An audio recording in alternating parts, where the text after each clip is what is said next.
إن الحمد لله نحمده ونستعينه ونستغفره ونعوذ بالله من شرور أنفسنا وسيئات أعمالنا من يهده الله فلا مضل له ومن يضلل فلا هادي له وأشهد أن لا إله إلا الله وحده لا شريك له وأشهد أن محمدا عبده ورسوله يا أيها الذين آمنوا اتقوا الله حق تقاته ولا تموتن إلا وأنتم مسلمون أما بعد فإن أصدق الحديث كتاب الله وخير الهدي هدي محمد صلى الله عليه وسلم وشر الأمور محدثاتها وكل محدثة بدعة وكل بدعة ضلالة وكل ضلالة في النار. Saudara-saudari rahimakumullah, pada saat ini kita sedang dihadapkan kepada suatu problem yang cukup memprihatinkan kita semuanya, yaitu kenakalan remaja dan kurang mengertinya generasi muda ini terhadap al-Islam. Karena itulah kita mencoba mengangkat suatu tema muhadharah tentang pendidikan anak di dalam Islam. Sesungguhnya topik tarbiyah anak di dalam Islam adalah sangat pokok dan amatlah penting. Karena kebaikan nasib seseorang, nasib orang tua, dan nasib anak itu sendiri adalah ditentukan oleh proses dan mutu tarbiyah, mutu pendidikan.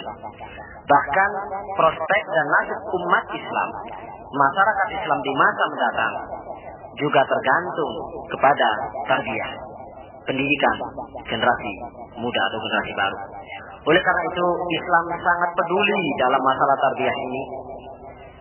Bahkan para murabbi, para pendidik sangat memperhatikan masalah tarbiyah ini. Lebih-lebih panutan semua guru, panutan semua pendidik, yaitu Rasulullah Sallallahu Alaihi Wasallam. Semuanya itu dilakukan oleh beliau demi menjamin kebahagiaan mereka di dunia dan di akhirat.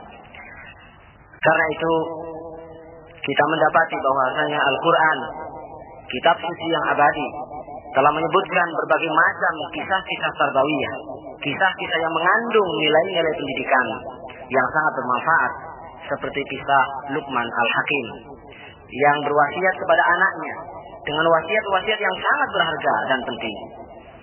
Dan juga Rasulullah Sallallahu Alaihi Wasallam telah menanamkan akidah tauhid kepada anak pamannya Abdullah Ibn Abbas semenjak ia masih kanak-kanak. Mengingat pendidikan anak di dalam Islam merupakan tonggak kebangkitan dan kebahagiaan, maka Allah Subhanahu wa taala mewajibkan kepada setiap muslim yang sudah dewasa untuk memperhatikan nasib generasi muda. Allah Subhanahu wa taala berfirman dalam surah At-Tahrim ayat 6, Ya ayyuhalladzina amanu qu anfusakum wa ahlikum nar. Yang artinya, wahai orang-orang yang beriman, jagalah diri kalian dan keluarga kalian dari api neraka. Maka para ibu, para bapak, guru dan masyarakat bertanggung jawab di hadapan Allah Subhanahu wa taala tentang tarbiyah, tentang pendidikan generasi baru. Jika mereka mengemban amanah ini dengan sebaik-baiknya, maka berbahagialah mereka di dunia dan di akhirat. Namun jika mereka mengabaikan amanah yang besar ini, maka hancurlah generasi penerus dan dosa-dosa pun dipikulkan oleh Allah SWT di atas pundak-pundak mereka. Wal'iyadzubillah. Rasulullah Sallallahu Alaihi Wasallam bersabda di dalam Sahih Bukhari dan Muslim, kullukum ra'in wa kullukum mas'ulun an ra'iyatihi, fal imamu ra'in wa mas'ulun an ra'iyatihi, wal rajulu ra'in fi ahlihi wa huwa mas'ulun an ra'iyatihi, wal mar'atu ra'iyatun fi baiti zawjiha wa hiya mas'ulatun an ra'iyatiha, wal khadimu fi mali sayyidihi ra'in wa huwa mas'ulun an ra'iyatihi. Yang artinya setiap kalian adalah pemimpin. Setiap kalian akan bertanggung jawab tentang apa yang dipimpinnya. Seorang imam, seorang hakim, dia adalah seorang pemimpin dan bertanggung jawab tentang rakyatnya. Seorang suami adalah seorang pemimpin di dalam rumah tangganya. Dia akan bertanggung jawab tentang kepemimpinannya. Sementara juga seorang ibu atau seorang istri adalah bertanggung jawab di rumah suaminya, dan dia bertanggung jawab tentang tugas-tugasnya. Begitu pula seorang pembantu, dia adalah pemimpin dan pengatur, penjaga harta tuannya, dan dia akan ditanya oleh Allah tentang tanggung jawabnya. Saudara-saudari rahimakumullah, setiap muslim yang sadar pasti menginginkan anak keturunannya menjadi generasi yang soleh dan generasi yang solehah, yang bisa bermanfaat bagi Islam, berguna bagi umat, dan kepada orang tua di hari kiamat akan bisa memberi syafaat. Sebagaimana Rasulullah SAW bersabda di dalam hadis Muslim, "Idza mata al-insan inqata'a 'amaluhu illa min thalath, shadaqatin jariyah, aw 'ilmin yuntafa'u bih, aw waladin shalihin yad'u lahu."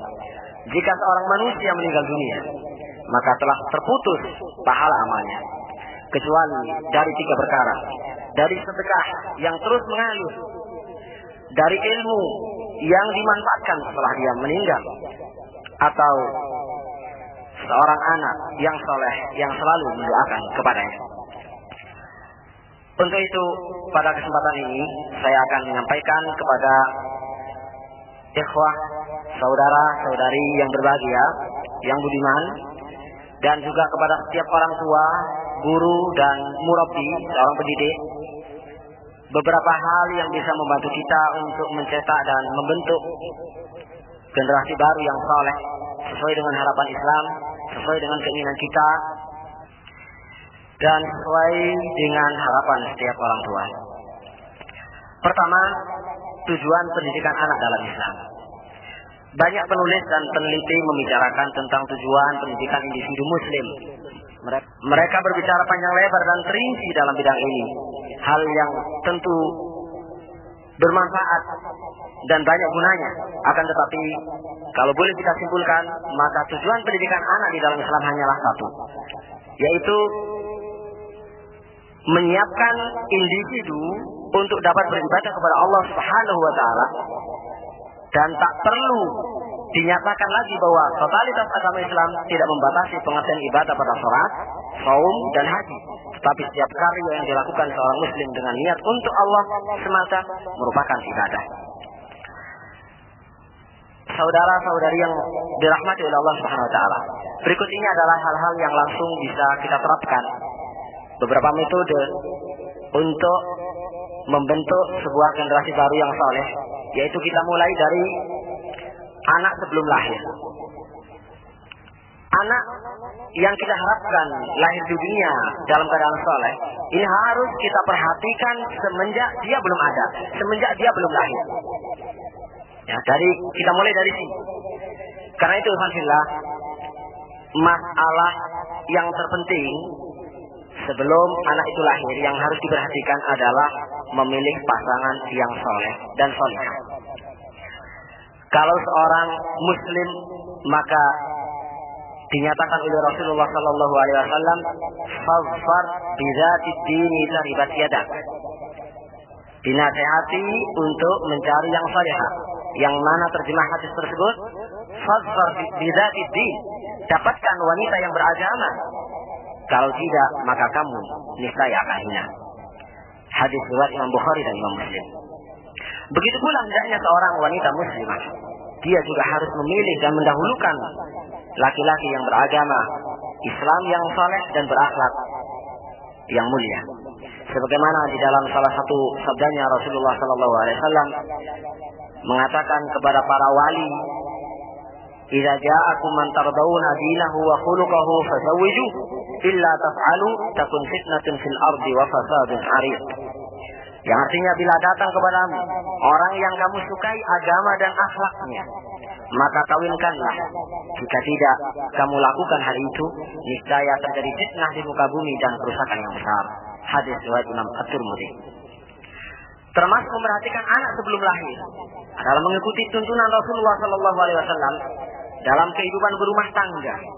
Rasulullah memerintahkan kita, "Lau anna ahadakum idza arada an ya'tiya ahlahu faqala bismillah, Allahumma jannibna syaitan wa jannibi syaitana ma razaqtana, fa innahu in qaddara bainahuma waladun lam yadurruhu syaitan." Yang artinya, jika seseorang di antara kamu hendak menggauli istrinya, membaca Bismillah Allahumma jannibna syaitan wa jannibni syaitana ma razaqtana, yang artinya dengan nama Allah, ya Allah jauhkanlah kami dari syaitan dan jauhkanlah syaitan dari apa yang engkau karuniakan kepada kami. Maka andai kata ditakdirkan keduanya memiliki anak dari hubungan tersebut, niscaya tidak akan ada syaitan yang dapat mencelakakannya. Hadis riwayat Imam Bukhari dan Imam Muslim. Bagian yang kedua yang harus diperhatikan, artinya tahapan kedua adalah tahapan ketika anak dalam kandungan. Setiap muslim akan merasa kagum dengan kebesaran Islam, suatu agama yang penuh dengan kasih sayang dan kebajikan. Sebagaimana Islam memberikan perhatian kepada anak sebelum kejadiannya, seperti yang dikemukakan tadi di atas, Islam pun memberikan perhatian besar kepada anak ketika masih menjadi janin dalam kandungan. Rasulullah Shallallahu Alaihi Wasallam mensyariatkan agar ibu yang hamil tidak ikut berpuasa pada bulan Ramadan untuk kepentingan janin yang dikandungnya. Di dalam sebuah sabdanya yang diriwayatkan oleh Imam Abu Dawud, At-Tirmidzi, An-Nasa'i dan yang lain-lain, Rasulullah bersabda, Inna Allaha wada'a 'anil musafiri satra salah was-sawma 'anil musafir wal murdi wal qubla. Sesungguhnya Allah membebaskan separuh salat bagi orang yang bepergian dan membebaskan puasa bagi orang yang bepergian, wanita menyusui dan wanita yang hamil. Kemudian selama masa hamil, sang ibu hendaklah banyak berdoa untuk bayinya, memohon kepada Allah agar dijadikan anak yang soleh dan baik, bermanfaat bagi kedua orang tuanya dan seluruh kaum muslimin, karena termasuk doa yang dikabulkan adalah doa orang tua untuk anaknya. Kemudian fase setelah lahir, maka ada hal-hal yang wajib kita perhatikan yang berkaitan dengan anak. Pertama, menyampaikan kabar gembira dan ucapan selamat atas kelahiran sang bayi. Begitu lahir, maka kita kaum muslimin, orang tua, yang saya maksud adalah orang tua, disunahkan untuk menyampaikan kabar gembira itu kepada keluarga dan sanak familinya, sehingga semua akan bersuka cita dengan berita gembira ini. Sebagaimana kisah Nabi Ibrahim alaihissalam yang diberi kabar gembira oleh malaikat bahwasanya beliau akan segera diberi seorang anak. Begitu pula Nabi Zakaria alaihissalam yang diberi kabar gembira oleh malaikat akan kedatangan seorang anak. Adapun mengenai tahniah, ucapan selamat atas lahirnya seorang bayi, maka tidak ada nas yang khusus dari Rasulullah Shallallahu Alaihi Wasallam dalam hal ini, kecuali hanyalah apa yang disampaikan oleh Aisyah radhiyallahu anha yang menyatakan, karena Rasulullah Shallallahu Alaihi Wasallam yukta bisibyan fayada'u lahum bil barakati wa yuhannikuhum. Adalah Rasulullah Shallallahu Alaihi Wasallam apabila dihadapkan kepadanya, didatangkan kepadanya, kepada beliau anak-anak bayi, maka beliau mendoakan keberkahan bagi mereka dan mengolesi langit-langit mulutnya dengan kurma atau madu. Itu yang disebut dengan tahnik. Hadis ini diriwayatkan oleh Imam Muslim dan Abu Dawud. Yang kedua, menyerukan azan di telinga sang bayi. Abu Rafi radhiyallahu anhu menuturkan, "Ra'aitu Rasulullah sallallahu alaihi wasallam azana fi udunil Hasan bin Ali hina waladatu Fatimah." Aku melihat Rasulullah sallallahu alaihi wasallam memperdengarkan azan pada telinga Hasan bin Ali ketika dilahirkan oleh ibunya Fatimah. Hadis ini riwayat Imam Abu Dawud dan At-Tirmidzi. Hikmahnya, wallahu a'lam, supaya azan yang berisi pengagungan Allah, berisi dua kalimat syahadat, merupakan suara yang pertama kali masuk ke dalam telinga sang bayi, juga sebagai perisai bagi anak, karena azan berpengaruh untuk mengusir dan menjauhkan syaitan dari bayi yang baru lahir, yang ia senantiasa berupaya untuk mengganggu dan mencelakakannya. Ini sesuai dengan pernyataan hadis, "Idza nudiya lis-salati adbara syaitanu lahu duratun hatta la yasma' at-ta'dzin." Jika diserukan azan untuk salat, syaitan lari terbirit-birit dengan mengeluarkan kentut sampai tidak mendengar seruan azan. Rawahu Abu Dawud wa Tirmidzi. Yang ketiga yang harus dilakukan oleh orang tua setelah bayi itu lahir adalah tahnik, mengolesi langit-langit mulut bayi dengan sesuatu yang manis, apakah itu madu ataupun kurma. Ini adalah sesuatu yang sunnah hukumnya dalam Islam. Sebagaimana Abu Musa menuturkan, "Wulida li ghulam فأتيت النبي صلى الله عليه وسلم فسماه إبراهيم وحنكه بتمر ودعا له بالبركة ودفعه إليه. Ketika aku dikaruniai seorang anak laki-laki, aku datang kepada Nabi Shallallahu Alaihi Wasallam, maka beliau menamainya Ibrahim. Beliau mentahniknya dengan korma dan mendoakan keberkahan baginya, kemudian menyerahkannya kepadaku. Hadis Imam Bukhari dan Imam Muslim. Tahnik mempunyai pengaruh kesehatan, sebagaimana dikatakan oleh para dokter, seperti Dr. Faruk Masahil dalam tulisan beliau dimuat majalah Al-Ummah terbitan Negeri Qatar edisi 50 menyebutkan tahnik dengan ukuran apapun merupakan mukjizat Nabi dalam bidang kedokteran selama 14 abad yang lalu atau semenjak 14 abad yang lalu agar umat manusia mengenal tujuan dan hikmah di balik tahnik. Para dokter telah membuktikan bahwa semua anak kecil, terutama yang baru lahir dan menyusu, terancam kematian kalau terjadi salah satu dari dua hal. Pertama, jika kekurangan jumlah gula dalam darah karena kelaparan. Yang kedua, jika suhu badannya menurun ketika kena udara dingin di sekelilingnya. Kemudian yang keempat yang harus diperhatikan adalah memberi nama. Termasuk sunnah, termasuk ajaran Islam dan kewajiban orang tua memberi nama yang baik kepada anak-anaknya. Rasulullah sallallahu alaihi wasallam bersabda, "Tasammau bi asma'il anbiya wa habbul asma'i ila Allah Ta'ala Abdullah wa Abdurrahman wa azzaquha Harithun wa Hammam wa aqbahuha Harbun wa Murrah wa aqbahuha Harbun wa Murrah." Yang artinya, pakailah nama para nabi, dan nama yang amat disukai Allah Subhanahu wa taala adalah Abdullah dan Abdurrahman. Sedang nama yang paling manis yaitu Harith dan Hammam. Harith adalah yang berarti orang yang mengelola tanah, orang yang selalu aktif, yang selalu punya kegiatan. Dan Hammam adalah orang yang punya banyak tekad.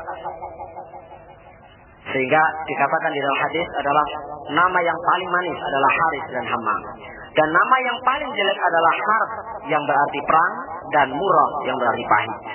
Hadis riwayat Abu Dawud dan An-Nasai. Pemberian nama merupakan hak bapak, tetapi boleh baginya menyerahkan hal itu kepada ibu, atau boleh juga kepada kakek, nenek, atau kepada siapapun yang mengerti tentang nama-nama yang baik. Rasulullah Shallallahu Alaihi Wasallam merasa optimis dengan nama-nama yang baik. Disebutkan oleh Ibnu Qayyim di dalam kitab Tuhfatul Wadud di Ahkamil Maulud bahwa Rasulullah Shallallahu Alaihi Wasallam tatkala melihat Suhail bin Amr pada waktu perang atau perjanjian Hudaybiyah, ketika Suhail ini datang, maka Rasulullah bersabda, "Sahula amrukum." Rasulullah merasa optimis dengan kedatangan orang yang bernama Suhail, sehingga berdoa, "Sahula amrukum," semoga urusan kalian menjadi mudah. Termasuk tuntunan Nabi Shallallahu Alaihi Wasallam mengganti nama yang jelek dengan nama yang baik. Beliau pernah dan banyak sekali mengganti nama orang yang jelek diganti dengan nama yang baik. Apakah itu nama orang atau nama sebuah tempat? Seperti ada seorang wanita bernama Afiyah yang berarti wanita yang durhaka atau bermaksiat. Maka dirubah oleh Rasulullah dengan Jamilah, wanita yang berakhlak baik. Beliau mengganti nama Syihab yang berarti kobaran api dengan Hisham. Dan mengganti orang yang bernama Harb dengan Aslam. Harb adalah perang, Aslam adalah damai. Beliau mengganti nama Al-Muttaji, yaitu orang yang tiduran, berbaring, dengan nama Al-Mumba'id, yaitu orang yang bangkit, orang yang energik, orang yang bergairah.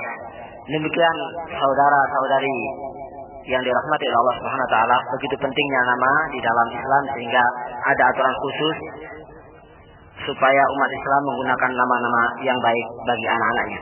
Yang kelima adalah mengenai akikah, yaitu kambing yang disembelih untuk bayi pada hari ke-7 dari kelahirannya. Berdasarkan sabda Rasulullah sallallahu alaihi wasallam, "Ma'al ghulami aqiqah, fa ahriqu anhu dama wa amitu anhu al-'adab." Yang artinya setiap anak membawa akikah, maka sembelihlah untuknya dan jauhkanlah gangguan darinya atau bersihkanlah dia dari penyakit. Hadis ini riwayat Imam Al-Bukhari. Kemudian riwayat Aisyah radhiyallahu anha menyatakan anil ghulami satani mukafiyatan wa anil jariyati satu. Untuk anak laki-laki 2 ekor kambing yang sebanding, sedangkan untuk anak perempuan adalah 1 ekor kambing. Hadis Imam At-Tirmidzi dan Imam Ahmad.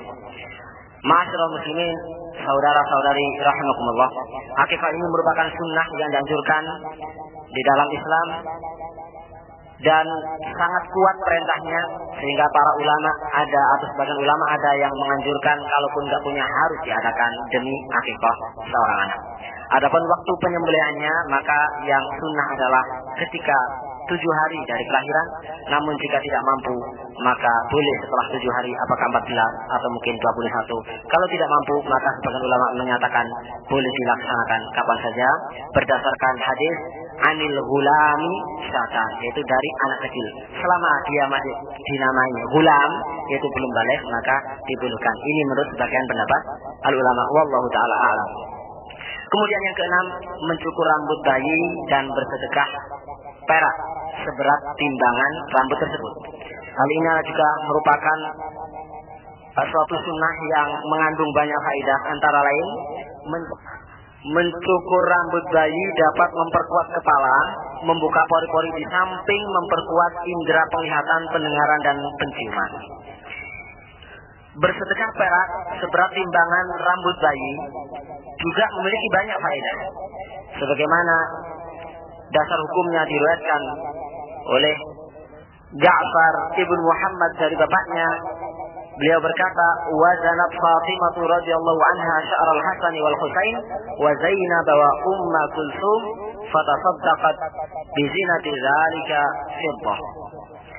Fatimah radhiyallahu anha menimbang rambut Hasan, Husain, Zainab dan Ummu Kulsum atau Ummu Kalsum. Lalu ia mengeluarkan sedekah berupa perak seberat timbangannya. Hadis riwayat Imam Malik di dalam kitab Al-Muwatta. Kemudian yang ketujuh adalah khitan. Khitan yang dalam bahasa kita, bahasa Jawa, banyak disebut dengan istilah sunat, yaitu untuk anak laki-laki. Sunat atau khitan adalah memotong kuluk atau bagian kulit sekitar kepala zakar. Sedangkan untuk wanita adalah memotong sebagian kecil dari ujung klitorisnya. Diriwayatkan dari Abu Hurairah radhiyallahu anhu, Rasulullah sallallahu alaihi wasallam bersabda, "Al-fitratu khamsun, al-khitanu wal istihdadu wa qasrus syaribi wa taqlimul awaqir wa natful ibti." Fitrah itu ada 5. Di dalam hadis ini disebut 5. Fitrah itu 5. Pertama khitan, kedua mencukur rambut kemaluan, ketiga memendekkan kumis, keempat memotong kuku, dan kelima mencabut bulu ketiak. Adapun mengenai hukum khitan itu sendiri, maka bagi laki-laki adalah wajib dan bagi wanita adalah mustahab atau dianjurkan.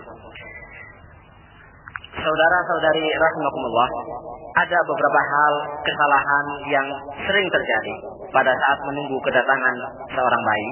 Maka secara singkat bisa kita sebutkan. Pertama, membacakan ayat tertentu dari Al-Quran untuk wanita yang akan melahirkan, atau menulisnya lalu dikalungkan pada wanita itu, atau menulisnya lalu dihapus dengan air dan diminumkan kepada wanita itu, atau dibasuhkan pada perut dan farjinya agar dimudahkan di dalam melahirkan. Ini semuanya adalah tidak ada dasar yang sahih dari Rasulullah. Ini adalah hal-hal yang tidak benar dalam Islam. Akan tetapi bagi wanita yang sedang menahan rasa sakit yang teramat sangat karena akan melahirkan, maka kewajibannya adalah berserah diri kepada Allah Subhanahu wa taala agar diringankan dari rasa sakit dan dibebaskan dari kesulitannya. Dan ini tidak bertentangan dengan ruqyah atau doa-doa yang disyaratkan oleh al-Islam. Yang kedua, menyambut gembira dan merasa senang dengan kelahiran anak laki-laki, tetapi tidak merasa senang ketika hadir seorang anak perempuan. Ini tentu mirip dan menyerupai dengan sifat orang-orang jahiliyah yang sudah dimuji oleh al-Islam.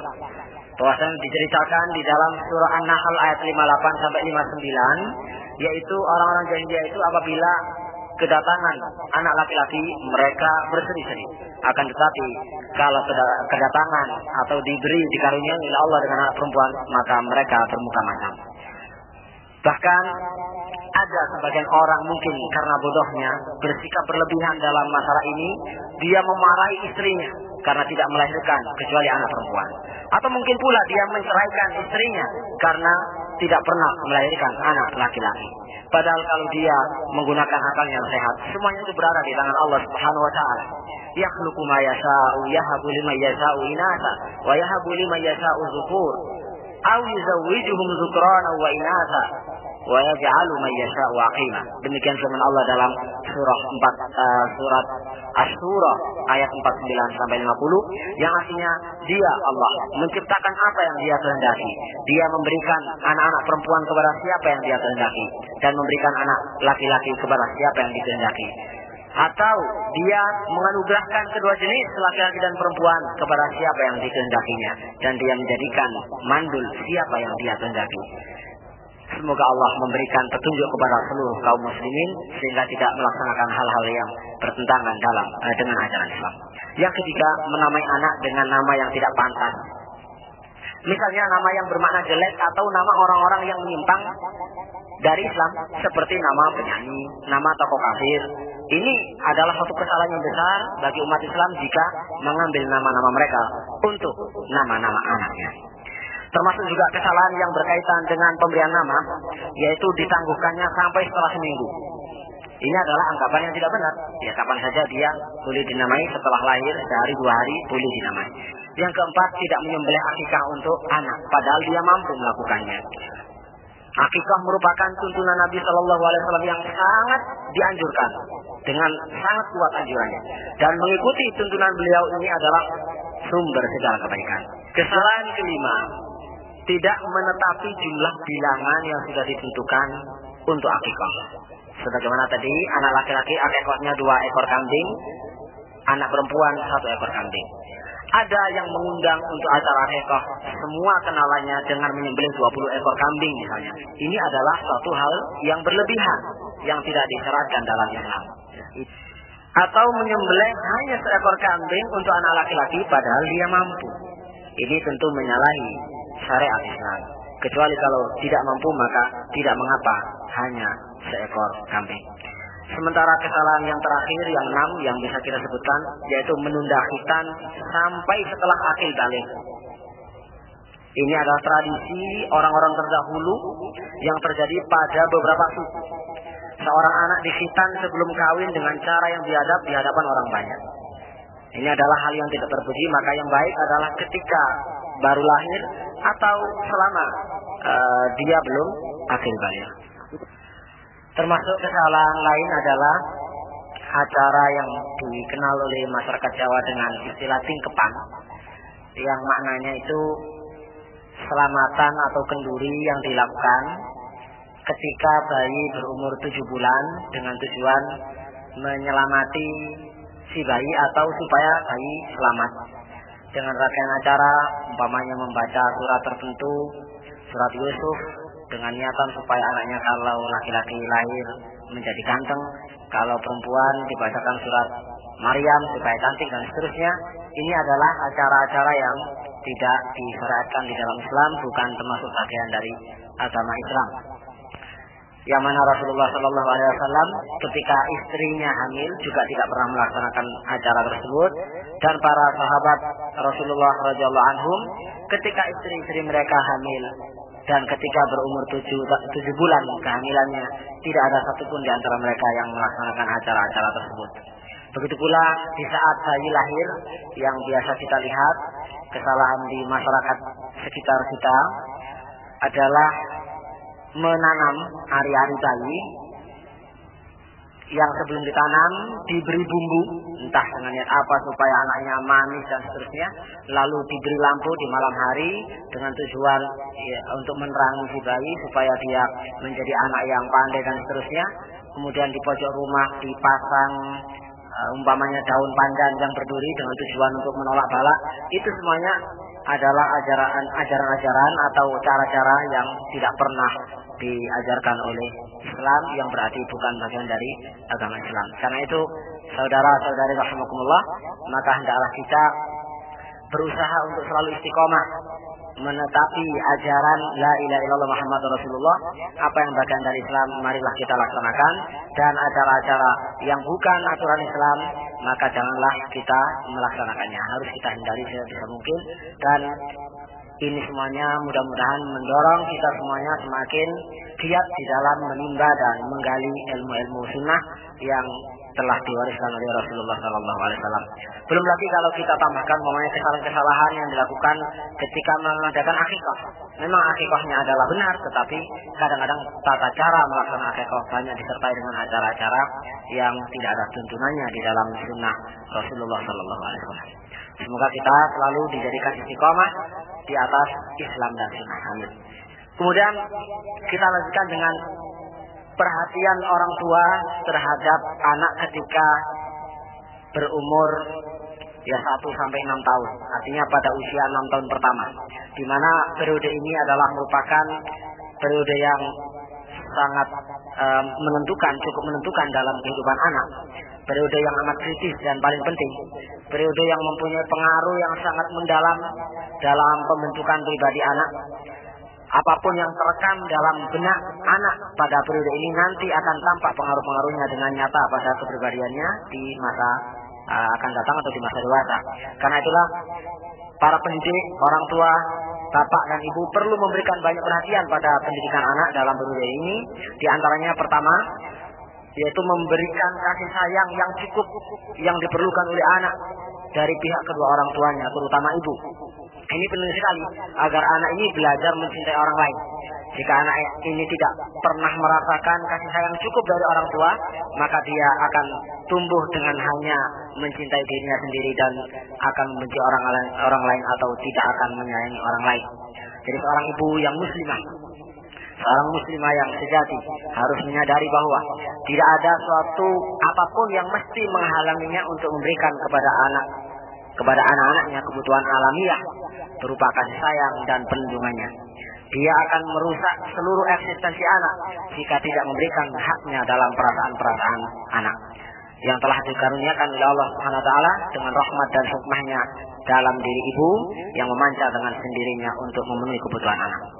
Yang kedua, membiasakan anak berdisiplin mulai dari bulan-bulan pertama dari awal kehidupannya sampai tadi pada masa 6 tahun pertama, yaitu dibiasakan untuk disiplin dalam buang hajat pada waktu-waktu tertentu atau menyusu juga pada waktu tertentu. Hal ini akan mendidik anak supaya motorik yang ada dalam tubuhnya, jadi motorik tubuhnya akan terbiasa dan terlatih dengan hal-hal tersebut. Kedisiplinan ini akan tumbuh dan bertambah sesuai dengan pertumbuhan anak sehingga mampu untuk mengontrol tuntutan dan kebutuhannya pada masa mendatang. Kemudian ketiga, hendaklah kedua orang tua menjadi teladan yang baik bagi anak dari permulaan kehidupannya. Pada dasarnya bayi di dalam Islam dinyatakan oleh Rasulullah SAW semenjak lahir sudah membawa tauhid, sudah membawa fitrah. Fitrah di sini adalah pengakuan kepada Allah Subhanahu wa taala.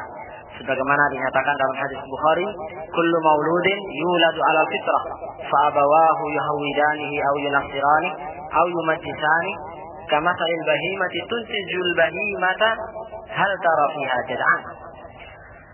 Kata Rasulullah, setiap bayi yang dilahirkan di atas dasar fitrah. Maka kedua orang tuanya lah yang menjadikan atau yang menyebabkan anak itu menjadi Yahudi atau menyebabkan menjadi Nasrani atau menjadi Majusi. Sebagaimana hewan ternak, dia melahirkan hewan ternak yang sempurna pula. Kamu tidak mendapatkan cacat sedikit pun ketika lahir. Karena itu kedua orang tua harus menjadi teladan yang baik di hadapan anaknya semenjak dia masih di awal atau di permulaan kehidupannya. Karena anak yang fitrah tadi itu selalu menangkap apa yang ada di sekitarnya, selalu meniru apa yang dilihatnya. Maka janganlah sekali-kali orang tua menganggap bahwasanya anak hanyalah makhluk kecil yang tidak tahu menahu dan tidak mengerti tentang perilaku kedua orang tuanya. Apa yang direkam oleh kedua anak melalui kedua alat yang peka sekali pada diri anak, yaitu alat penangkap dan alat peniru, meski kesadarannya tidak begitu sempurna, maka itu semuanya tanpa kita sadari akan berpengaruh pada kehidupan anak di masa mendatang. Yang keempat, anak harus dibiasakan dengan akhlak-akhlak yang harus dilaksanakan dalam kesehariannya semenjak dia berusia dini. Dia harus dibiasakan mengambil, memberi, makan, minum atau kegiatan lain dengan tangan kanan. Jika makan dengan tangan kiri, kita mendapatinya makan dengan tangan kiri, maka harus kita pindahkan, kita peringatkan, kita pindahkan ke tangan kanannya secara halus. Harus kita biasakan mendahulukan bagian kanan dalam berpakaian. Ketika menggunakan kain, baju, atau celana atau lainnya, harus kita mulai dari kaki kanannya. Dan juga begitu pula kebalikannya, ketika meletakkan atau melepas pakaiannya, maka kita biasakan memulai dari kaki kirinya. Kemudian pula semenjak kecil anak sudah kita biasakan, kita larang tidur tertelungkup dan kita biasakan tidur dengan miring ke kanan. Semenjak kecil harus kita hindarkan agar anak tidak memakai pakaian atau celana yang pendek, supaya nantinya ketika tumbuh dewasa dengan kesadarannya, dengan kebiasaannya, dia bisa menutup aurat dan memiliki rasa malu ketika dia membuka pakaiannya atau ketika pakaiannya pendek tidak menutupi aurat. Kemudian bayi atau anak kecil pada 6 tahun pertama harus kita biasakan, kita larang supaya tidak menghisap jari atau menggigit kukunya, karena itu adalah kebiasaan yang tidak baik. Kemudian kita biasakan sederhana dalam makan dan minum dan dijauhkan dari sikap rakus. Kita larang anak semenjak kecil bermain-main dengan hidungnya, karena hal itu ketika dewasa supaya tidak menjadi kebiasaan yang buruk. Dan kita biasakan pula semenjak kecil anak supaya bisa membaca bismillah ketika hendak makan atau melakukan aktivitas yang lain, ya terutama makan dan minumnya. Kemudian kita biasakan untuk mengambil makanan yang terdekat dan tidak memulai makan sebelum orang lain. Tidak memandang dengan tajam kepada makanan maupun kepada orang yang makan. Dibiasakan tidak makan dengan tergesa-gesa dan supaya mengunyah makanan dengan baik. Juga dibiasakan agar tidak memakan makanan yang masih panas. Dibiasakan agar anak kita yang kecil itu memakan makanan yang ada dan tidak mengingini hal-hal yang tidak ada. Dibiasakan kebersihan mulutnya dengan menggunakan siwak. Ini adalah sunnah ya, semenjak kecil lebih baik dan ini sangat berfaedah untuk kesehatan anak, kesehatan giginya. Dan juga kalau tidak ada siwak ya kita sikat dengan sikat gigi, kita bersihkan dengan sikat gigi setelah makan, sebelum tidur dan sehabis bangun tidur. Anak kita harus kita didik untuk mendahulukan orang lain dalam makanan ataupun permainan yang disenangi, dengan dibiasakan agar menghormati saudara-saudaranya, sanak familinya yang masih kecil dan anak-anak tetangga jika mereka melihatnya sedang menikmati sesuatu makanan atau suatu permainan. Anak harus dibiasakan mengucapkan 2 kalimat syahadah dan mengulang-ulangnya berkali-kali setiap hari. Dibiasakan membaca alhamdulillah jika dia bersin dan dibiasakan mengatakan yarhamukallah kepada orang yang bersin jika orang yang bersin itu membaca alhamdulillah. Dan supaya menahan mulut serta menutupnya jika anak itu menguap dan jangan sampai bersuara. Ini harus kita biasakan sejak kecil supaya tidak terbiasa ketika dewasa dengan menguap tanpa secara terbuka. Kita biasakan anak kita supaya berterima kasih jika mendapat suatu kebaikan, sekalipun hanya sedikit. Dan kita biasakan agar tidak memanggil ibu dan bapaknya dengan namanya, tetapi dibiasakan memanggil dengan kata-kata ummi, ibu, abi, bapak, ayah, umpamanya. Ketika berjalan dengan orang tua, maka harus kita biasakan supaya tidak mendahulunya atau dengan siapa saja yang lebih tua daripadanya dan tidak memasuki tempat lebih dahulu dari keduanya untuk menghormati mereka. Kita biasakan anak-anak kita yang masih kecil itu berjalan kaki pada trotoar, pada pinggir jalan, bukan di tengah jalan. Kita biasakan supaya tidak membuang sampah di jalanan, bahkan menjauhkan kotoran dari dirinya. Kita biasakan supaya dia bisa mengucap salam dengan sopan kepada orang yang dijumpainya dengan mengatakan assalamualaikum, serta dibiasakan untuk bisa membalas salam orang lain yang mengucapkan assalamualaikum kepadanya. Kita ajari sejak kecil kata-kata yang benar dan dibiasakan dengan bahasa yang baik. dibiasakan menuruti perintah orang tua atau siapa saja yang lebih besar daripadanya jika disuruh sesuatu yang diperbolehkan. Bila membantah, diperingatkan supaya kembali kepada kebenaran dengan sukarela jika memungkinkan. Tapi kalau tidak memungkinkan, maka dipaksa untuk menerima kebenaran, karena hal itu lebih baik daripada tetap membantah dan membandang. Kemudian hendaknya kedua orang tua mengucapkan terima kasih kepada anak jika menuruti perintah. Jika anak itu telah melaksanakan perintah dan menjauhi larangan, kita berterima kasih kepadanya, kita memujinya.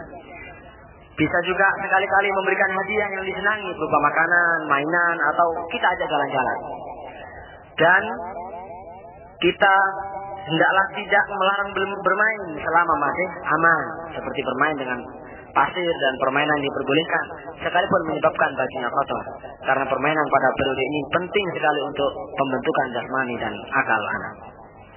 Dan harus ditanamkan semenjak kecil kepada anak agar senang pada alat permainan yang diperbolehkan, seperti bola, mobil-mobilan, miniatur pesawat terbang, dan lain-lainnya. Dan ditanamkan kepadanya agar membenci alat permainan yang mempunyai bentuk terlarang seperti manusia dan hewan. Ataupun mungkin alat-alat yang diharamkan seperti musik-musik, alat musik. Kemudian dibiasakan menghormati milik orang lain dengan tidak mengambil permainan ataupun makanan orang lain, sekalipun permainan atau makanan saudaranya sendiri. Kemudian biasakanlah ucapan-ucapan sebagai berikut kepada anak-anak kita. Ucapkanlah ketika memberi motivasi, jika engkau berbuat begini, maka aku akan mengajakmu ke tempat rekreasi atau ke kebun binatang, atau aku beri engkau hadiah. Jangan ucapkan sambil menghardik, jika engkau tidak mau melakukan ini, maka aku akan mengukulmu. Ini adalah tidak baik. Ucapkanlah ketika memberi motivasi, seorang muslim yang beradab akan berbuat seperti ini agar masuk surga. Jangan kau ucapkan sambil menghardik, siapa yang mengerjakan ini dan itu berarti dia ingin dipukul. Ucapkanlah ketika memberi motivasi, anak yang baik mau mendengar ucapan ayahnya, saya akan memberimu uang sejumlah uang tertentu jika kamu mendengarkan nasihat ayahmu. Jangan ucapkan sambil mencela, hai bego, engkau bego, tidak mau mendengar kata-kata. Ucapkanlah ketika marah, hai fulan, dengarkan kata-kata saya, atau kamu tidak akan saya beri hadiah. Jangan sekali-kali mengucapkan, hai bego, hai goblok, dan sejenisnya. Saudara-saudari rahimakumullah, kemudian bacalah ketika hendak tidur doa-doa tidur seluruhnya di hadapan anak kita supaya dia mengikutinya. Jangan ucapkan sambil menghardik, tidurlah kamu, tidurlah, pulang, tidur.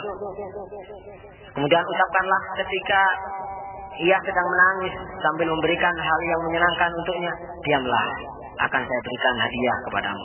Jangan engkau menakut-nakutinya dengan mengatakan diam, atau kamu akan didatangi hantu atau iblis dan yang lain-lain. Kemudian ucapkanlah, assalamualaikum, hai fulan, hai anakku yang ku sayang mamanya. Jangan ucapkan selamat pagi, selamat siang, atau yang sejenisnya, supaya tidak terbiasa seperti itu.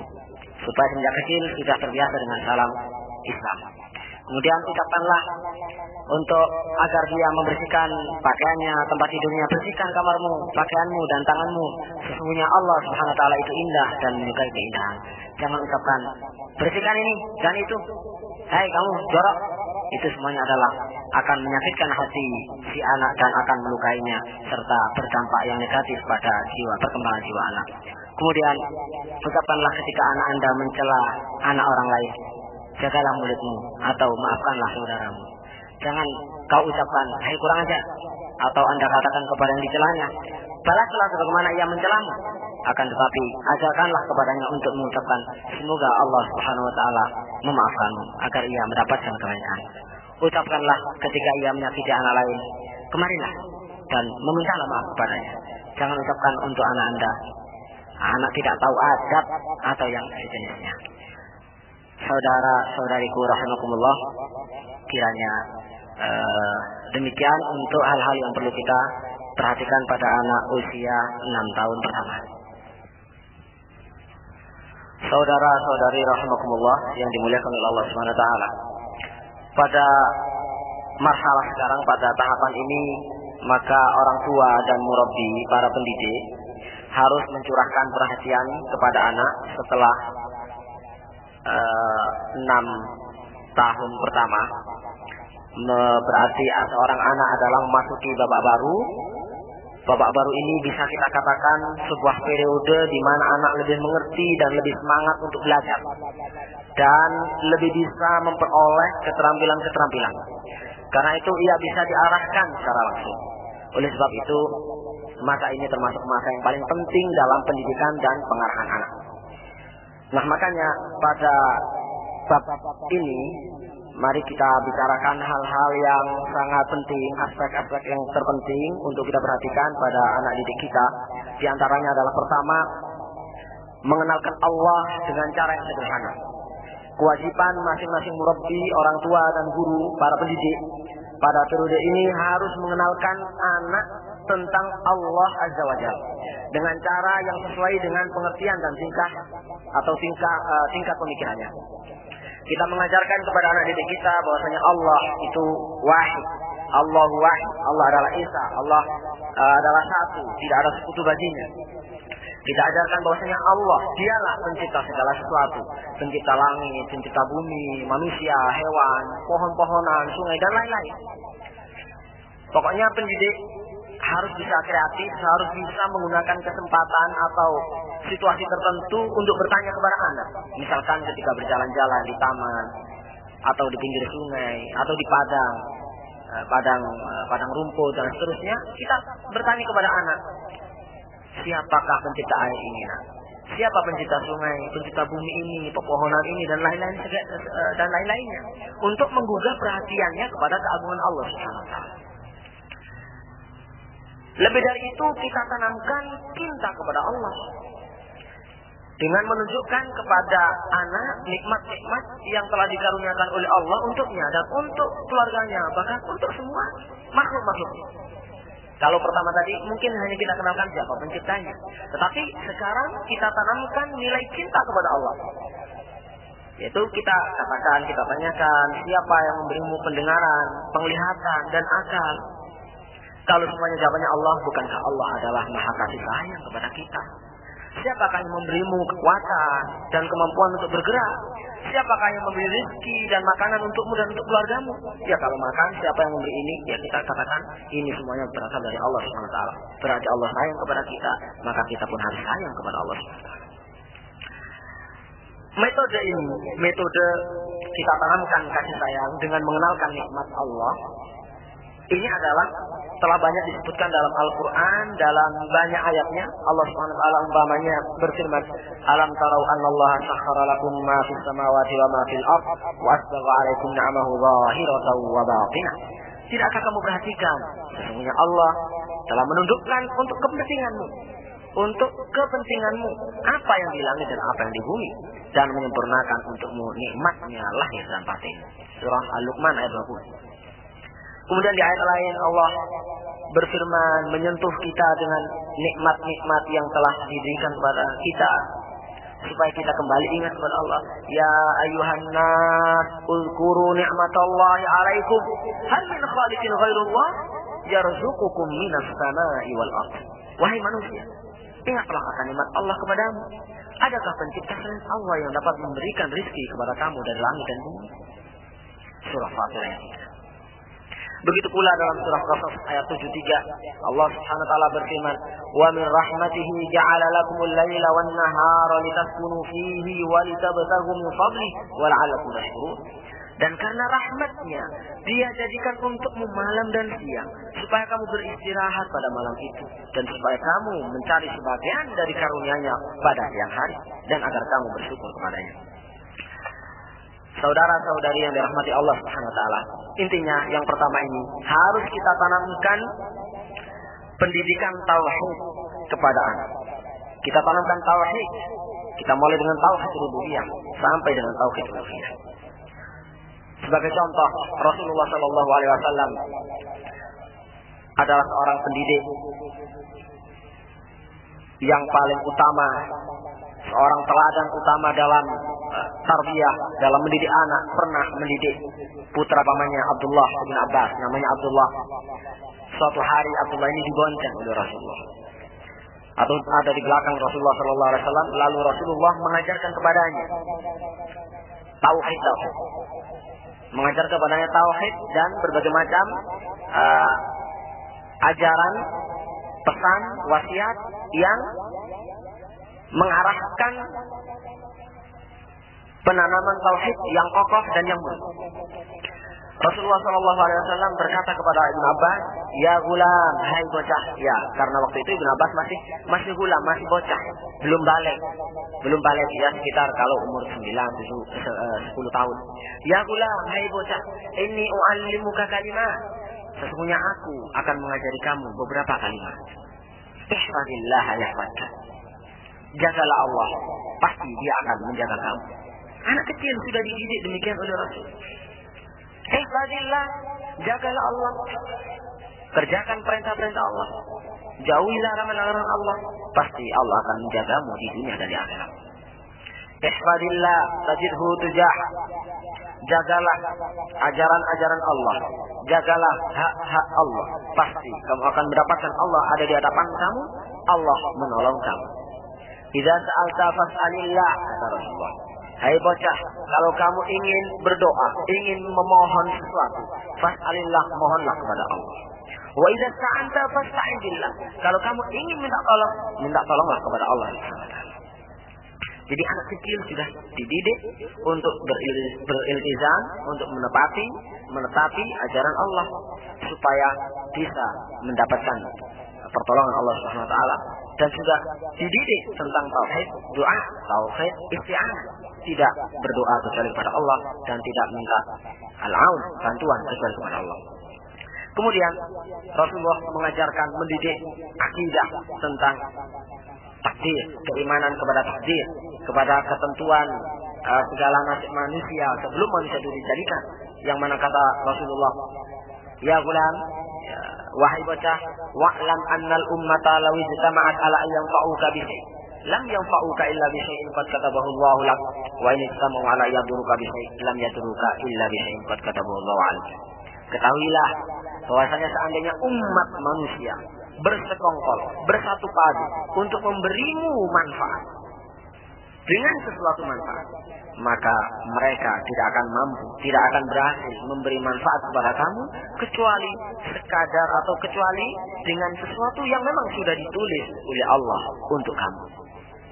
Dan jika umat manusia bersepakat untuk mencelakakan kamu dengan sesuatu, maka mereka tidak akan mampu mencelakakan kamu kecuali dengan sesuatu yang memang sudah ditulis oleh Allah SWT untuk menimpa kamu. Kemudian Rasulullah menutup wasiat tentang takdir itu dengan ucapannya, "Rufi'atil aqlam wa jaffatis suhuf." Telah diangkat pena-pena takdir dan telah kering pula buku catatan takdir. Hadis diriwayatkan Imam Tirmidzi hasan. Saudara-saudari rahimakumullah. Kemudian yang kedua, murabbi harus mengajarkan sebagian hukum dan juga ibadah-ibadah kepada Allah yang bersifat amaliyah. Diajarkan kepada anak menutup aurat sejak kecil, berwudu. Kemudian kita ajari pula macam-macam taharah, hukum-hukum taharah dan pelaksanaan salat. Karena Rasulullah SAW memang telah menggariskan tarbiyah, pendidikan terhadap anak kita, semenjak kapan harus kita perhatikan pendidikan ibadahnya, mengenalkan hukum ibadah dan hukum-hukum halal haram. Ini di dalam sebuah sabdanya Rasulullah SAW bersabda, "Allimu auladakumus shalah idza balaghu sab'an wadribuhum 'alaiha idza balaghu 'ashran wa farriqu bainahum fil madaji'." Hadis sahih dari Abu Dawud. Ajari anak-anak kalian, putra maupun putri, tentang salat. Kalau mereka sudah berumur 7 tahun, ajari salat, baik itu teorinya maupun prakteknya. Wadribuhum 'alaiha idza balaghu ashar. Kalau sudah berumur 10 tahun kok tidak mau salat, maka pukullah mereka karena tidak mau salat kalau sudah berumur 10 tahun. Wa farriqu bainahum fil madaji, dan pisahkan putra dari putri dalam tempat tidurnya.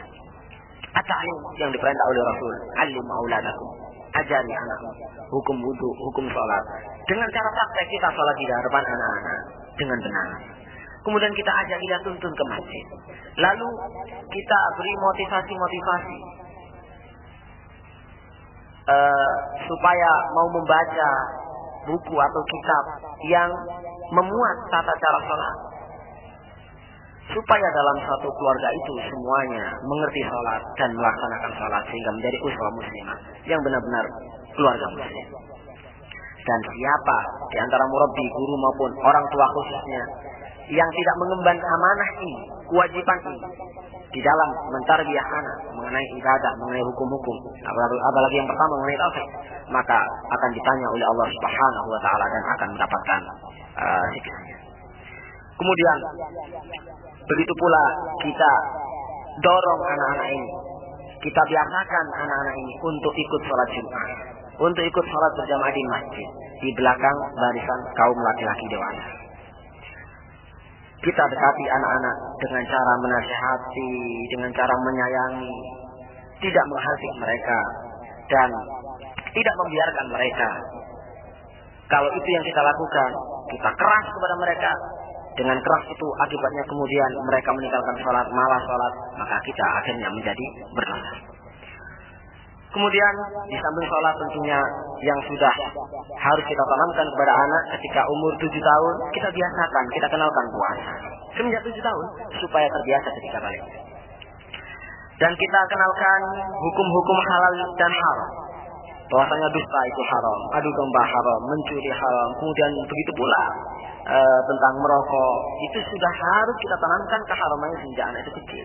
Kita katakan bahwasanya sepakat seluruh orang di dunia, seluruh ahli medis, seluruh para dokter, bahwasanya merokok itu adalah berbahaya bagi jasad, bagi diri orang yang merokok, merugikan orang lain, bisa menyebabkan penyakit macam-macam, penyakit kanker, merusak mulut, merusak gigi, baunya tidak sedap, dan masih banyak lagi hal-hal yang perlu kita katakan kepada anak mengenai akibat-akibat buruk daripada merokok, supaya sejak kecil anak sudah bersih dari polusi rokok. Pokoknya anak harus kita suruh iltizam, konsisten, istiqomah, menepati dan menepati syariat Allah Subhanahu wa taala sebagaimana juga lainnya orang dewasa. Dan harus kita cegah dari apa yang dilarang sebagaimana juga orang dewasa.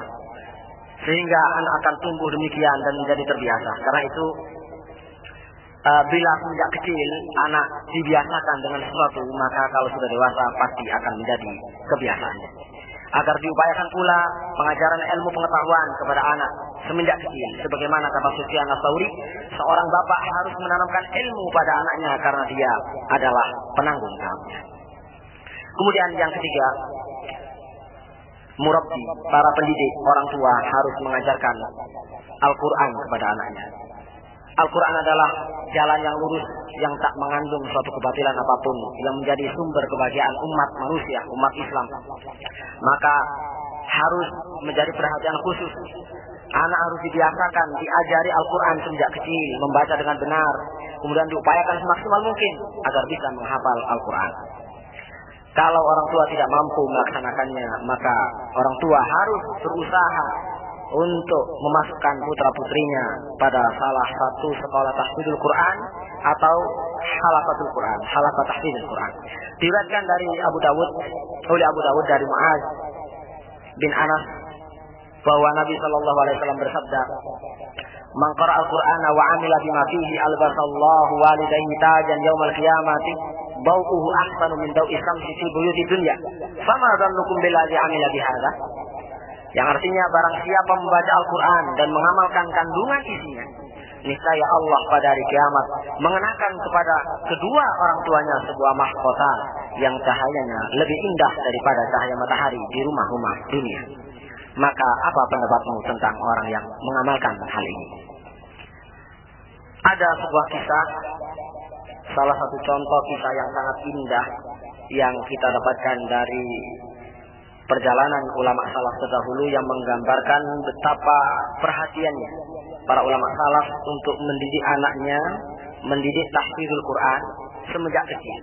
Yaitu kisah Imam Yahya bin Sharaf Abu Zakaria yang dikenal dengan Imam An-Nawawi. Syekh Yasin bin Yusuf Al-Maraqisi menceritakan kepada kita demikian. Aku pernah melihat ketika Nawawi masih berumur 10 tahun di Nawa. Nawa adalah sebuah desa dari wilayah Hauran yang termasuk salah satu bagian dari kota Damaskus. Kata saya, para anak kecil saya lihat memaksa Imam Nawawi, Nawawi yang kecil itu, untuk bermain dengan mereka. Memaksa. Dan Imam Nawawi karena begitu dipaksa, dia pun berlari dan menangis. Kemudian Nawawi kecil itu membaca Al-Quran. Maka semenjak itu tertanamlah dalam hatiku rasa cinta kepada Nawawi kecil. Dan waktu itu yang saya tahu bapaknya sudah menugasinya, sudah memberikan pekerjaan untuk menjaga toko, untuk berjualan.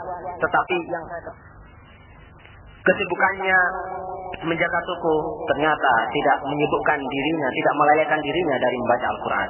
Maka aku datangi gurunya, guru ngajinya, dan berpesan kepadanya bahwasanya anak ini kelak di kemudian hari diharapkan menjadi orang yang paling alim, paling zuhud, dan orang yang bisa memberi manfaat kepada umat manusia. Lalu guru itu pun berkata kepadaku, tukang ramakkah Anda? Jawabku, tidak. Tetapi Allah lah yang membuatku bisa berbicara tentang hal ini.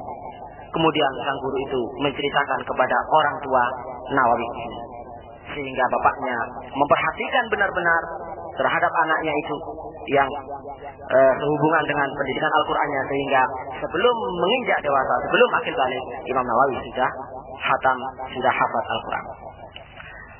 Saudara-saudari yang dirahmati oleh Allah Subhanahu wa taala. Kemudian yang keempat, pada periode ini kita para murabbi harus mengajarkan kepada anak hak-hak kedua orang tuanya. Harus kita ajarkan untuk bersikap hormat, taat, dan berbuat baik kepada kedua orang tuanya, sehingga terdidik dan terbiasa demikian ketika sudah dewasa. Kalau ada anak yang sering bersikap durhaka dan melanggar hak orang tua, itu disebabkan karena kurangnya perhatian orang tua dalam mendidik anak dan tidak membiasakannya untuk berbuat baik sejak usia dini. Allah Subhanahu wa taala telah berfirman, "Wa qada rabbuka alla ta'budu illa iyyah wa bil walidayni ihsana imma yablughanna 'indaka al-kibara ahaduhuma aw kilahuma fala taqul lahumā uff ولا تنهرهما وقل لهما قولا كريما واخفض لهما جناح الذل من الرحمة وقل رب ارحمهما كما ربياني صغيرا." Dan Tuhanmu telah memerintahkan supaya kamu jangan beribadah kepada selain Dia, dan hendaklah kamu berbuat baik pada ibu bapakmu dengan sebaik-baiknya. Jika salah seorang di antara keduanya atau kedua-duanya sampai berumur lanjut dalam pemeliharaanmu, maka sekali-kali janganlah kamu mengatakan kepada keduanya perkataan dan janganlah kamu membentak mereka, dan ucapkanlah kepada mereka perkataan yang mulia, dan rendahkanlah dirimu terhadap mereka dengan penuh kesayangan, dan ucapkanlah doa, wahai Tuhanku, wahai Allah, kasihilah mereka berdua sebagaimana mereka berdua telah mendidik aku sewaktu kecil. Rasulullah sallallahu alaihi wasallam pernah bersabda, "Raghima anfuhu summa raghima anfu, summa raghima anfu, man adraka walidayhi indal kibari ahaduhuma aw kilahuma, falam yadkhulul jannah." Sungguh terhina dan terhina seorang yang mendapatkan salah seorang dari kedua orang tuanya atau kedua-duanya ketika mereka berlanjut usia atau berusia lanjut tetapi tidak bisa masuk surga. Anak tadi tidak bisa masuk surga. Hadis riwayat Imam Muslim. Ada sebuah kisah yang sangat menarik. Kisah seorang anak muda yang berbuat baik kepada bapaknya, yang bisa menjadi suri tauladan bagi kita dan menjadi bahan kita untuk mendidik anak-anak kita. Al-Ma'mun rahimahullah, Khalifah Al-Ma'mun pernah berkata, menceritakan sebuah kisah. Belum pernah saya melihat seseorang yang amat berbuat baik kepada bapaknya daripada Al-Fadl ibnu Yahya, Fadl putra Yahya. Karena kebaikannya sampai bapaknya, sampai Yahya itu tidak pernah berwudu kecuali dengan air hangat. Ya, karena dia sudah lanjut usia. Ketika keduanya berada dalam penjara, para sipir melarang memasukkan kayu bakar di malam yang dingin. Maka Al-Fadl, sang anak yang saleh ini, ketika bapaknya sedang tidur, dia bangun mengambil teko yang biasa dia pergunakan untuk memanaskan air, lalu dia isi air dan dia dekatkan pada api lampu. Ia pegangi terus sampai panas. Itu salah satu cara karena tidak ada kayu bakar. Lalu ia lakukan hal ini untuk berbuat baik kepada bapaknya dalam waktu yang cukup lama, supaya bapaknya bisa berwudu dengan air hangat. Subhanallah. Kalau anak kecil sudah seperti ini, baiknya pada orang tua, khidmatnya pada orang tua, maka kalau besar pasti akan menjadi seorang anak yang soleh seperti yang diceritakan oleh Rasulullah dalam kisah 3 orang yang tersekap dalam goa yang tersumbat, yang kemudian karena kesolehan mereka bertiga Allah SWT memberikan pertolongan, dan di antara salah seorang mereka adalah orang yang memiliki pahala birrul walidain yang luar biasa.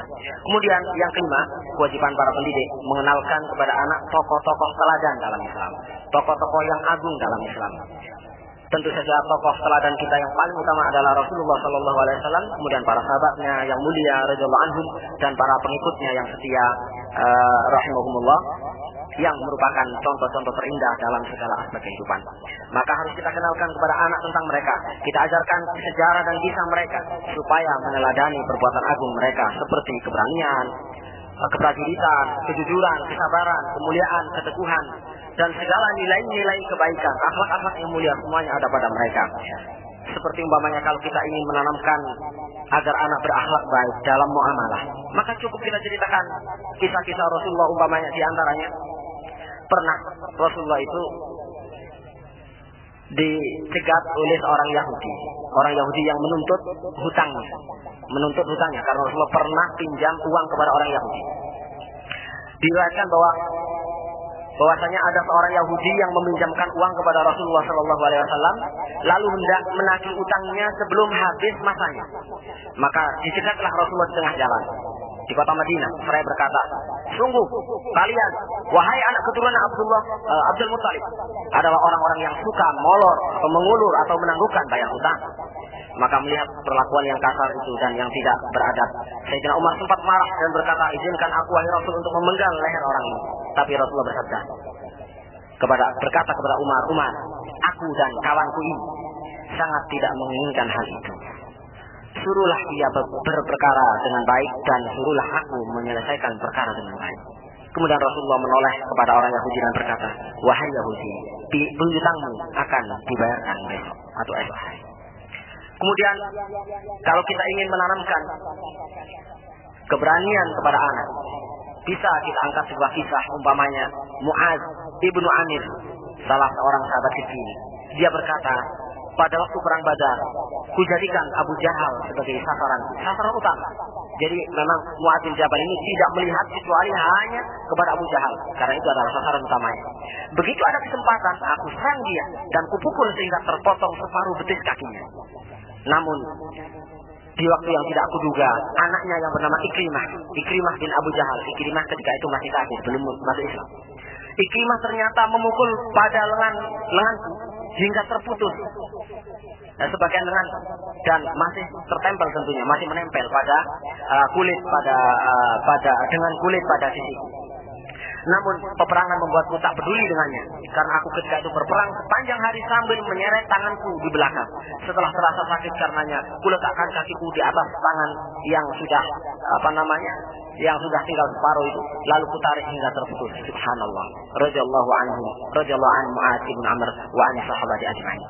Sejarah umat Islam penuh dengan tokoh-tokoh agung dan kisah-kisah menarik yang menakjubkan, yang menunjukkan keutamaan dan makna yang indah. Karena itulah saudara-saudari yang terhormat yang dimuliakan oleh Allah, perlu kita adakan majelis khusus di dalam keluarga kita untuk duduk mendengar kisah para sahabat Rasulullah dan juga para pengikutnya yang setia dalam beragama, beribadah dan berjuang.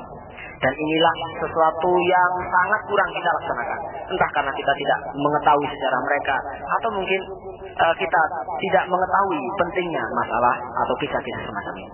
Yang keenam, kita harus mengajarkan akhlak yang bersifat umum kepada anak lebih dari masa-masa sebelumnya, seperti tata cara atau etiket mengucapkan salam dan meminta izin, kemudian adab berpakaian, adab makan dan minum, adab berbicara, bergaul dengan orang lain.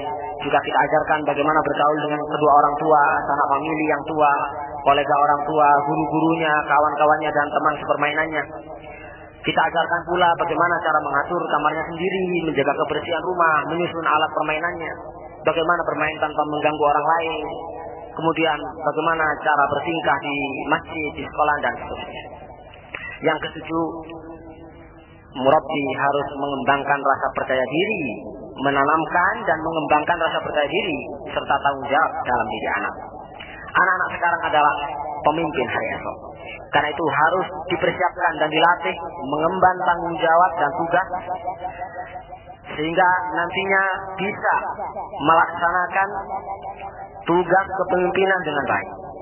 Hal ini tentu saja bisa kita laksanakan dengan cara umpamanya memberikan rasa percaya diri pada anak, memberi penghargaan pada anak, kemudian memberikan kesempatan kepada anak untuk menyampaikan pendapat dan apa yang saja yang terbetik dalam pikirannya supaya bisa dikeluarkan dengan bebas, serta diberikan kepadanya dorongan untuk mengerjakan urusannya sendiri, bahkan ditugasi dengan pekerjaan rumah tangga sesuai dengan kemampuannya.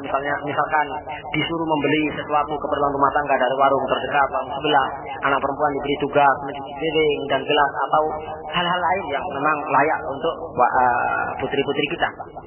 Kemudian termasuk pemberian tanggung jawab kepada anak adalah harus menanggung risiko. Ia harus menanggung risiko perbuatan yang dilakukannya. Maka diajarkan kepada anak bahwa ia bertanggung jawab atas kesalahan yang dilakukannya, serta dituntut untuk memperbaiki apa yang telah dirusaknya, dan dia harus meminta maaf atas kesalahannya. Perhatikanlah kisah berikut ini, suatu kisah yang menunjukkan rasa percaya diri pada salah seorang putra sahabat radhiyallahu anhu. Diriwayatkan oleh Al-Hafidz Ibnu Asakir ketika Abdullah bin Az-Zubair sedang bermain-main dengan anak-anak sebayanya, lewatlah Khalifah Umar ibn Khattab radhiyallahu anhu. Maka melihat sang Khalifah Umar bin Khattab yang penuh wibawa ini melintas di situ, larilah semua anak karena takut atau segan kepada beliau, kecuali Abdullah bin Az-Zubair yang masih tetap tinggal di tempat. Lalu Sayyidina Umar menghampirinya dan bertanya kepadanya, "Kenapa kamu tidak ikut lari bersama teman-temanmu, nak?" Maka jawab Abdullah bin Zubair dengan berani dan tenang, "Ya Amirul Mukminin, aku bukan seorang yang bersalah sehingga harus takut, dan jalan pun tidak sempit sehingga aku harus minggir." Subhanallah. Begitu salah seorang atau gambaran putra dari para sahabat Rasulullah SAW. Seorang anak jika terdidik untuk percaya diri, maka akan mampu mengemban tanggung jawab yang besar. Sebagaimana putra-putra para sahabat, mereka berusaha sungguh-sungguh agar dapat ikut bersama para mujahidin fisabilillah untuk berperang. Sampai ada salah seorang putra sahabat yang menangis karena ditolak oleh Rasul, tidak diberi izin untuk ikut berperang. Sehingga akhirnya kemudian karena kasihannya Rasulullah, maka diizinkan, dan kemudian anak tersebut termasuk salah satu syuhada, termasuk salah satu orang yang mati. Ikhwanillah, Rasulullah SAW jika pernah memberikan tugas yang berat kepada Usama bin Zaid yang masih muda belia untuk memimpin suatu pertempuran yang dimana di antara anggota pasukan itu adalah ada para sahabat besar seperti Abu Bakar dan Umar. Sekalipun masih muda belia, tetapi orang yang tepat untuk jabatan itu maka diberikan kepadanya, karena dia adalah orang yang tepat, sekalipun kecil maka diberikannya. Kalau kita membaca sejarah orang-orang yang mulia seperti ini, lalu di manakah anak-anak kita sekarang ini yang mampu menduduki puncak yang tinggi? Lalu di manakah orang tua yang memberi kepercayaan kepada anak-anaknya yang masih muda? Nah, ini adalah suatu pelajaran yang perlu kita perhatikan. Kemudian ketika anak sudah memasuki periode lain, yaitu menginjak dewasa, menginjak remaja, maka harus ada perhatian khusus. Periode ini adalah periode yang sangat rawan. Seorang anak berkembang jasmaninya secara cepat, wawasan akalnya bertambah luas, emosinya menjadi kuat dan semakin keras, serta naluri seksualnya pun sudah mulai bangkit. Karena itu para pendidik harus benar-benar memperhatikan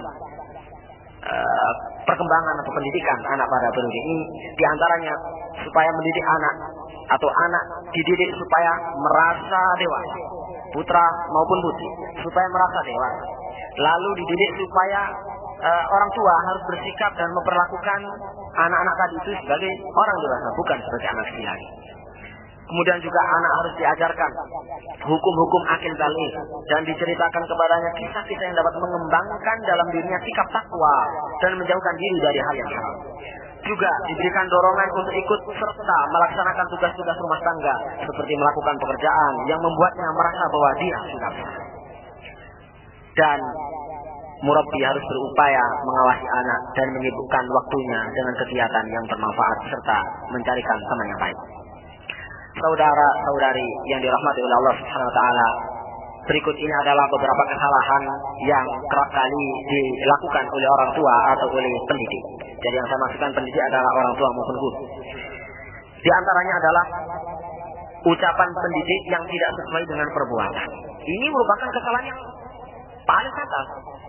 Karena anak belajar dari orang tua segala-galanya.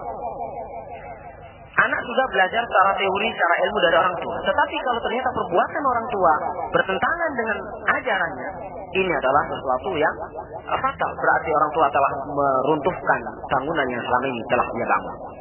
Tindakan ini tentunya adalah perangai yang sangat buruk yang dimurkai oleh Allah SWT. Umpamanya orang tua menyuruh anaknya sholat ke masjid sementara dia tetap di rumah.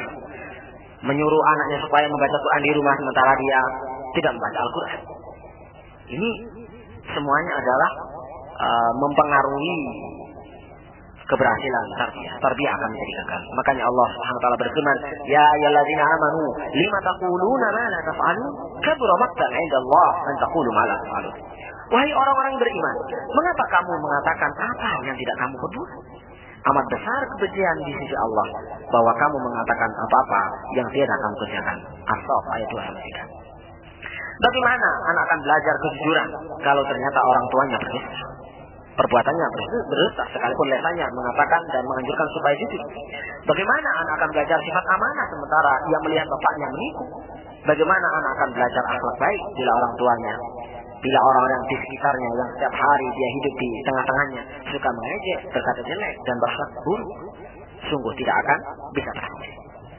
Yang kedua orang tua atau murabbi tidak sepakat, kedua orang tua tidak sepakat atas cara tertentu dalam pendidikan anak. Kadangkala ada seorang anak melakukan perbuatan tertentu di hadapan kedua orang tua. Tetapi akibatnya sang ibu ada memuji dan mendorong sedang sang bapak memperingatkan dan mengancam. Anak akhirnya menjadi bingung mana yang benar dan mana yang salah di antara keduanya. Dengan pengertiannya yang masih terbatas, tentu ia belum mampu membedakan mana yang benar dan mana yang salah. Sehingga hal itu akan mengakibatkan anak menjadi bimbang dan segala urusan tidak jelas larinya. Sementara kalau kedua orang tua mempunyai cara yang sama dan tidak menunjukkan perbedaan ini saya tidak akan terjadi kerancuan. Yang ketiga, kesalahan yang kerap dilakukan membiarkan anak menjadi korban televisi.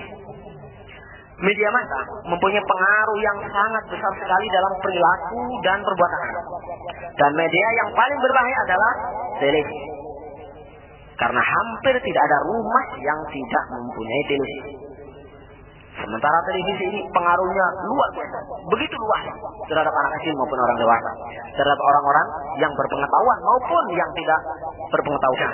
Bahwa umumnya masyarakat, orang-orang dewasa cenderung menerima tanpa mempertanyakan segala informasi yang tampil di film-film dan tampil di semua yang tampil di televisi yang memang kelihatan realistis. Mereka dapat mengingat materinya dengan cara yang lebih baik, maka akal pikiran mereka menelan begitu saja nilai-nilai yang rendah itu. Begitu pula anak, itu orang dewasa, apalagi anak yang memang belum cukup memiliki pengetahuan yang memadai. Tidakkah Anda melihat bagaimana seekor kucing betina dalam film kartun umpamanya ditampilkan sangat anggun, berdandan dengan bulu mata panjang dan mata yang bercelah indah serta buah dada yang montok, berlenggak-lenggok untuk menggait hati sang kucing jantan. Ini semuanya akan tertanam pada diri anak. Kemudian penampilan perang tanding untuk wanita, juga mabuk-mabukan, merokok, mencuri, melakukan tipu muslihat, berdusta, dan sifat-sifat lain yang tercela, yang tidak sopan. Tayangan semuanya itu menyerbu dunia anak dan menodai fitrah yang suci dengan dalih acara anak. Oleh karena itulah kewajiban kita para orang tua, para murabbi harus melindungi anak dari sudut-sudut televisi yang begitu mematikan. Kemudian yang keempat, kesalahan yang keempat, menyerahkan tanggung jawab pendidikan anak kepada pembantu atau pengasuh. Ini kesalahan yang amat serius dan banyak terjadi di masyarakat kita.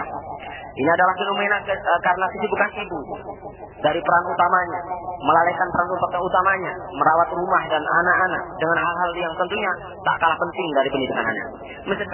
Misalkan sibuk dengan karir di luar rumah, atau sering mengadakan kunjungan, menghadiri pertemuan, atau hanya karena malas-malasan dan tidak mau menangani langsung urusan anak. Padahal ini adalah sangat berpengaruh terhadap kejiwaan anak dan nilai-nilai yang diserap. Terkadang pembantunya adalah orang kafir. Akibatnya si anak pun terpengaruh dengan akidah yang menyimpang atau akhlak yang rusak yang didapatkan darinya. Maka jika kita terpaksa mengambil pembantu, usahakanlah mendapat pembantu muslimah yang baik dan usahakan tidak bersama anak kecuali sebentar saja dalam keadaan terpaksa. Kesalahan kelima, pendidik menampakkan kelemahannya dalam mendidik anak. Menampakkan ketidakmampuannya dalam mendidik anak. Ini banyak terjadi pada ibu-ibu dan kadang-kala terjadi pada bapak-bapak. Kita dapatkan misalnya seorang ibu berkata, anak ini mengesalkan, aku tidak sanggup, tak tahu apa yang harus aku berbuat dengannya. Padahal anak itu mendengar ucapan ini. Maka akibatnya dia bisa menjadi merasa bangga karena dapat mengganggu ibunya dan membuat ibunya tidak mampu berbuat apa-apa. Dan ia akan membandel terus karena telah menunjukkan keberadaannya dengan cara. Yang keenam, kesalahan keenam, berlebihan dalam memberi hukuman dan balasan. Hukuman memang salah satu sarana pendidikan yang disyaratkan dalam Islam, yang bisa membuahkan hasil yang memuaskan, yang sesekali memang diperlukan dalam mendidik. Namun ada yang sangat berlebihan dalam menggunakan sarana ini, sehingga membuat sarana ini berbahaya dan berakibat yang sebaliknya. Seperti kita mendengar ada orang tua yang menahan anak berjam-jam di kamar yang gelap jika melakukan suatu kesalahan. Ada juga yang mengikat anaknya jika berbuat sesuatu yang mengganggunya. Ini adalah tidak sesuai dengan ilmu pendidikan yang ada dalam Islam. Ada beberapa kaidah untuk menggunakan hukuman yang perlu kita perhatikan, yaitu tidak boleh dipergunakan hukuman kecuali memang jika tidak ada cara lain. Pendidik tidak boleh memukul ketika dalam keadaan marah sekali. Kemudian pendidik tidak boleh memukul pada bagian-bagian yang menyakitkan, seperti wajah, kepala, dan dada.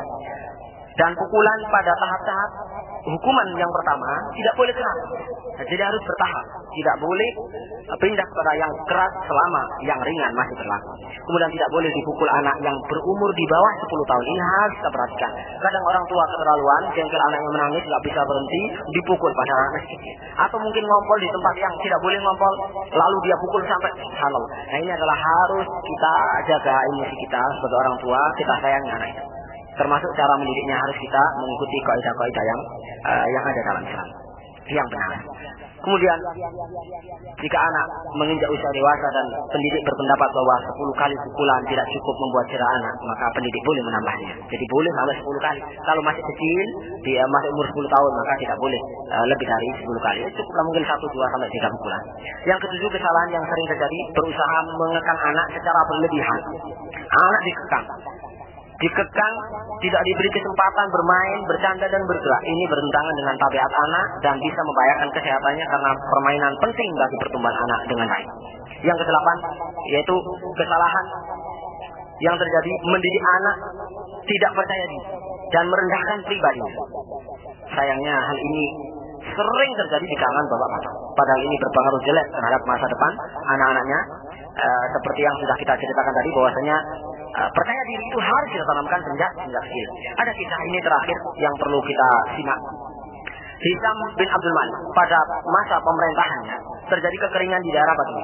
Maka berdatanglah penduduk berbagai suku kepada Hisam dan berkunjung kepadanya. Di antara mereka terdapat seorang kecil namanya Dirwas bin Habib, usianya baru 14 tahun.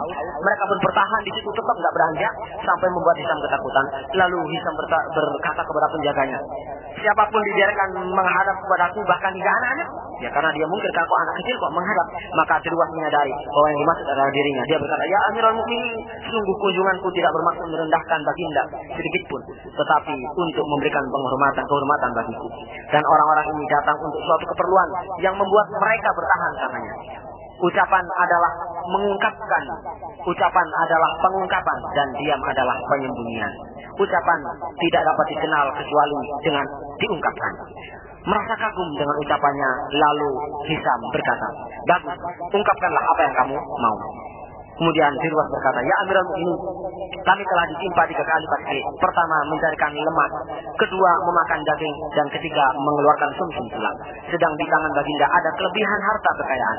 Jika itu milik Allah, bagikanlah kepada hamba-hamba Allah yang berhak. Tetapi jika milik hamba-hamba Allah, maka kenapa baginda menahan? Dan jika itu hak milik baginda, maka sedekahkanlah kepada mereka. Karena sesungguhnya Allah memberikan pahala kepada orang-orang yang bersedekah dan tidak melalaikan balasan orang-orang yang berbuat baik. Ketahuilah wahai Amirul Mukminin, kedudukan pemimpin dari rakyat ibarat ruh pada jasad. Tidak ada kehidupan bagi jasad kecuali dengannya, kata Hisam. Kemudian Hisam sangat takjub dan tertarik dengan ucapan itu, sehingga memberi orang-orang Badui 100.000 dirham dan kepada Darwis 100.000 dirham.